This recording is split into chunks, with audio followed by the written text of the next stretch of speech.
तो इस फंक्शन में देखें सबसे पहले हमने इसको इस फॉर्म में लाना है, मतलब F of A X plus B. अब जो ये अंदर ये फंक्शन आ रहा है साइन के अंदर, इसको आप अंदर मल्टीप्लाई कर दें, -2 साइन पाई बाय 4, ये हमारे पास हो गया एक्स माइनस ये पाई बाय 4 हो जाएगा। जस्ट हमने इसको मल्टीप्लाई अंदर कर दिया। अच्छा, उसके बाद आपको सबसे पहले हम देखते हैं साइन फंक्शन जो इन्वॉल्व है उसका फंडामेंटल पीरियड, वो हमारे पास 2 पाई, क्लियर है।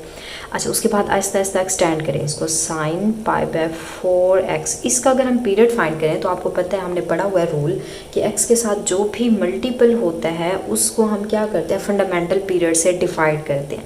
तो हमारा फंडामेंटल पीरियड कितना था, 2 पाई था। अब डिवाइड कर दें इसको पाई बाय 4 के साथ, या आप ऐसे भी कर सकते हैं, हमने 2 रूल्स पढ़े हैं, डिवाइड वाला मल्टीप्लाई होता है, मल्टीप्लाई वाला डिवाइड हो जाता है। या आप ऐसे भी कर सकते हैं कि 2 पाई हमारा फंडामेंटल पीरियड था, 4 डिवाइड हो रहा है तो इसको आप मल्टीप्लाई कर दें, पाई जहाँ मल्टीप्लाई है तो उसको हम डिवाइड करते हैं। ये हमारे फर्स्ट 2 रूल्स अप्लाई हो रहे हैं। या डायरेक्ट इसको ऐसे भी कर लें तो दोनों सेम बात है, जब ये ऊपर आएगा तो ये रेसिप्रोकल होगा, पाई बाय 4 4 पाई बाय 4 हो जाएगा, क्लियर है।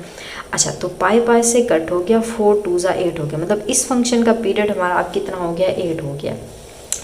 बट हमने इसको फाइंड करना है, तो हमारा देखिए फंक्शन एक्चुअल ये था। अब उसके बाद हमने ये रूल्स पढ़े हैं कि एक्स के कोएफिशिएंट के साथ जो होता है वो पीरियड पे अफेक्ट करता है, जो कि देखिए हमारा अफेक्ट किया, हमारा पीरियड 2 पाई से 8 हो गया, मतलब चेंज हो गया। बट अगर इसी एक्स के अंदर कुछ एडअप हो रहा हो, हमने पढ़ा पीरियड पे नो इफेक्ट।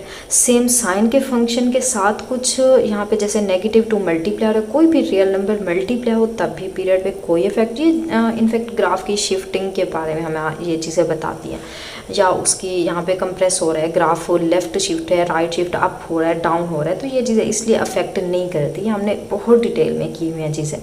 अब -2 मल्टीपल, ये भी कोई इफेक्ट नहीं डालता। कुछ एडअप हो रहा फंक्शन के अंदर, जैसे यहाँ 1 एडअप हो रहा है, या इसके अंदर कुछ और इधर में एडअप कर दूँ, तो ये भी फंक्शन पे पीरियड पे कोई इफेक्ट नहीं डालते। तो एट द एंड हमारा जो फंक्शन का, इस फंक्शन का पीरियड है वो कितना हो गया, वो 8 आ गया है।